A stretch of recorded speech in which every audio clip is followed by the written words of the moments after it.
The live TV, सच सबसे आगे। दोस्तों, बात बात पर भारतीय जनता पार्टी उद्धव ठाकरे को और शिवसेना को हिंदुत्व का पाठ पढ़ाती रहती है, लेकिन इन सब के बीच जब उद्धव ठाकरे ने हमला बोला है, उसके बाद भारतीय जनता पार्टी की बोलती बंद हो गई है। उन्होंने बताया है, कच्चा चिट्ठा खोल कर रख दिया है कि 25 साल के अंदर भारतीय जनता पार्टी ने हिंदुओं के लिए क्या किया, आरएसएस ने किया है। उसके बाद भाजपा का कोई नेता कुछ बोल नहीं पा रहा है। मान को चलिए कि उनके मुंह में दही जम चुका है। नमस्कार, मैं हूं प्रज्वल गौतम और आप देख रहे हैं द लाइव टीवी। वैसे भी आपने उद्धव ठाकरे को देखा होगा, वो कम ही निशाना साधते हैं किसी पार्टी पर। जब से सरकार में आए हैं तब से लगातार वो महाराष्ट्र के भलाई के बारे में और विकास के बारे में काम कर रहे हैं। लेकिन इन सबसे इतर अगर आप देखेंगे तो भाजपा छटपटा रही है कि कैसे भी करके या तो उद्धव ठाकरे उनके साथ आ जाए या फिर कुछ ऐसी तिगड़म बिठाई जाए जिससे ये सरकार गिर जाए और भाजपा एक बार फिर से सत्ता में आ जाए। उनके ख्वाब जो लगातार वो देख रहे हैं, उस पर पानी फेरने का काम उद्धव ठाकरे ने कर दिया है। पूरी पोल पट्टी खोल कर रख दी है कि कितना हिंदुओं का कल्याण किया है, हिंदुओं के नाम पर कितनी सियासत की है। ये तमाम चीजें उद्धव ठाकरे ने जब से मंच से बोली हैं, यकीन मानिए कोई कुछ बोलने के लिए तैयार नहीं है। दरअसल अब आपको हम एक के बाद एक खबर दिखाने जा रहे हैं जिसमें पूरी पोल पट्टी खोली है। उद्धव ठाकरे ने कहा कि 25 साल हम गठबंधन में सड़ गए, अब हम इनका डरावना चेहरा देख रहे हैं। उद्धव ठाकरे का बीजेपी पर तीखा हमला। उन्होंने कहा कि हमें हिंदुत्व न सिखाएं। ये एनबीटी ने खबर छापी है, नवभारत टाइम्स ने, और उन्होंने लिखा है कि महाराष्ट्र के मुख्यमंत्री उद्धव ठाकरे साल 2019 में हुए चुनाव के बाद पहली बार सबसे बड़ी सभा उन्होंने की। उद्धव ठाकरे ने बीजेपी के साथ पिछले 25 साल के गठबंधन को लेकर तीखा हमला बोला है। उद्धव ने कहा कि हमने बीजेपी के साथ कई कारण के अपने 25 साल बर्बाद कर दिए। वे सबसे खराब और फर्जी हिंदुत्व पार्टी जो पहले हमारे साथ थी, देश को नर्क में ले जाने के काम कर रही है। साफ तौर पर जिस एक एनडीए का वो बड़ा हिस्सा जो लगातार भारतीय जनता पार्टी के साथ रहा, शिवसेना, और महाराष्ट्र में अगर भाजपा की नींव देखी जाए, भाजपा का अगर अस्तित्व देखा जाए तो शिवसेना के इर्द गिर्द ही घूमता नजर आता है। बाला साहब ठाकरे के साथ रहकर भाजपा लगातार सरकार बनाती रही। क्योंकि बाला साहब ठाकरे को मुख्यमंत्री बनना पसंद नहीं था, वो सरकार से बाहर रह के खुश रहते थे, और यही वजह है जिसका फायदा भाजपा लगातार उठाती रही थी। लेकिन इसके बाद जब उद्धव ठाकरे आए तो उन्होंने नई सियासत की शुरुआत की है। उन्होंने भाजपा जो लगातार हिंदुत्व का पाठ पढ़ती रही है, पढ़ाती रही है, वो बात अलग है कि खुद राष्ट्रवादी है या नहीं, इसका प्रमाण उसको किसी से लेने की जरूरत नहीं है। वो खुद से प्रमाण पत्र बांटती है, और यही बात अब लगातार उद्धव ठाकरे को नाराज भी कर रही थी। बहुत बड़ी सभा की 2019 में जब सरकार में आए, और उसके बाद सबसे बड़ी सभा उद्धव ठाकरे ने की, और इस बार जो बोले उसके बाद बोलती बंद हो गई है भाजपा के नेताओं की। उन्होंने कहा कि 25 साल से हम भाजपा के साथ सड़ रहे थे और हिंदुत्व का पाठ कम से कम हमें तो ना पढ़ाए भारतीय जनता पार्टी। यही नहीं, आगे उन्होंने ये भी डिफाइन किया कि किस तरीके से जब जम्मू कश्मीर के अंदर सरकार बनानी होती है तो पीडीपी के साथ खड़ी नजर आती है भारतीय जनता पार्टी। एक वो पार्टी जिस पर तोहमत लगातार ये लगाते रहे, लेकिन जब सत्ता का मन किया, जब लालच मन में आया तो सरकार बना ली थी। और हमसे कहते हैं भारत माता की जय बोलिए, ये करिए वो करिए, और जो नहीं बोलता उसे राष्ट्र विरोधी करार दे दिया जाता है। उद्धव ठाकरे ने भरे मंच से पूछा कि सीएम ने कहा कि महबूबा मुफ्ती के साथ ये गए, क्या वो भारत माता की जय कहते हैं? उसके बाद इनका कहना है कि हमें सरकार स्थापना कर दिखाना था, इसलिए मुफ्ती के साथ गए। लेकिन मैं देवेंद्र फडणवीस को बताना चाहता हूं कि मुफ्ती ने कश्मीर में चुनाव शांतिपूर्ण तरीके से होने के लिए पाकिस्तान और अलगाववादियों को धन्यवाद देता हूं। तब तुम्हारे लोग भी थे वहां पर, ये हिंदुत्व है। कई तरीके से क्वेश्चन मार्क जब लगाया उद्धव ठाकरे ने, बोलती बंद है। आप यकीन मानिए, भारतीय जनता पार्टी सीधे तौर पर एक चीज को बहुत फोकस करती है।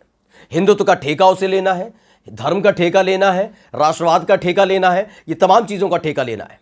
उनके अपने लोग जब गाय का मीट खाने की बात करते हैं तो कहते हैं कोई बात नहीं, लेकिन अगर किसी के यहां गाय का मीट, गाय भी पकड़ ली जाती है तो उसे गोतस्कर करार देते हुए पीट पीट कर मौत की घाट उतार दिया जाता है। ये लोग हैं। सोचिए, गोतस्करी का मामला बताकर उसके खिलाफ कार्रवाई की जाती है, गुंडे छोड़ दिए जाते हैं।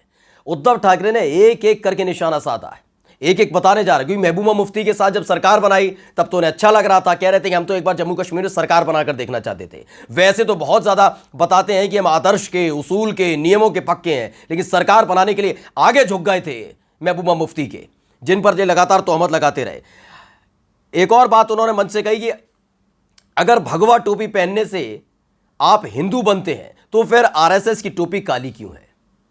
तीखी मिर्च लग गई है, बवाल होने लग गया है। भाजपा के तमाम नेता सोच नहीं पा रहे कि इसका जवाब क्या दें, क्योंकि उद्धव ठाकरे को मैं पहले ही बता चुका हूं कि भाई वो कम बोलते हैं।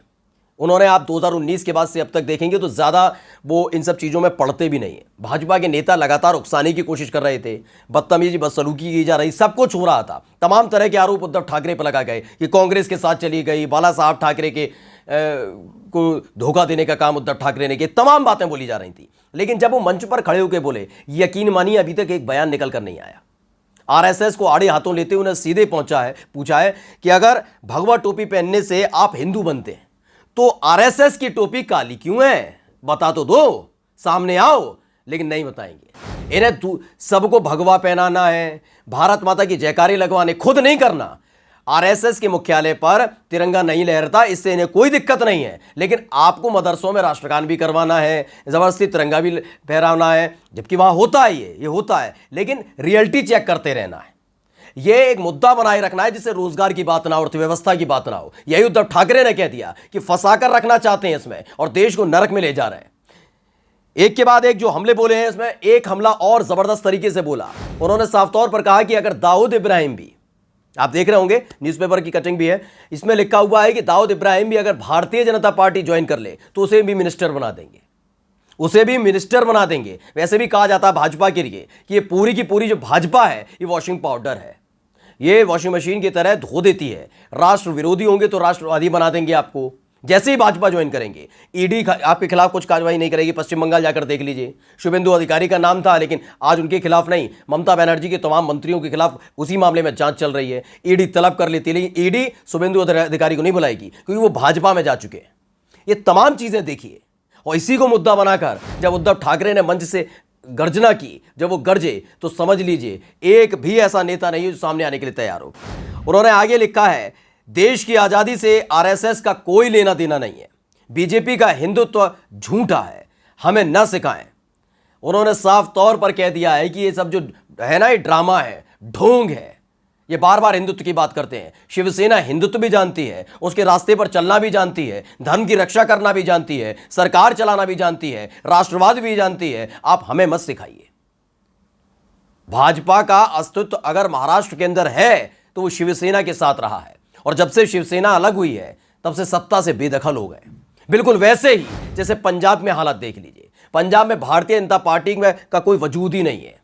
वो तो शिरोमणि अकाली दल के कांधे पर बैठकर सत्ता का स्वाद चखती रही थी। ऐसे ही महाराष्ट्र के अंदर था। यह बात उद्धव ठाकरे भी जानते हैं, ये शिवसेना भी जानती है, और ये भाजपा भी जानती है, देवेंद्र फडणवीस भी जानते हैं। यही वजह है जिसके चलते वो सीधे तौर पर कभी उद्धव ठाकरे के खिलाफ कुछ बोलने से बचते हैं। उन्हें मालूम है आज नहीं तो कल अगर साथ आए तो सरकार में मुख्यमंत्री बनना बड़ा मुश्किल हो जाएगा, क्योंकि नींव अब हिल चुकी है, बहुत बुरी तरीके से नींव हिल चुकी है भाजपा की। लेकिन जब इस बार उद्धव ठाकरे ने मंच से गर्जना की, जब वो गरजे तो यकीन मानिए बड़े बड़े जो इनके तुम्मन खां हैं, सारे तुम्मन खां शांत बैठ गए। नमस्कार। द लाइव टीवी, सच सबसे आगे।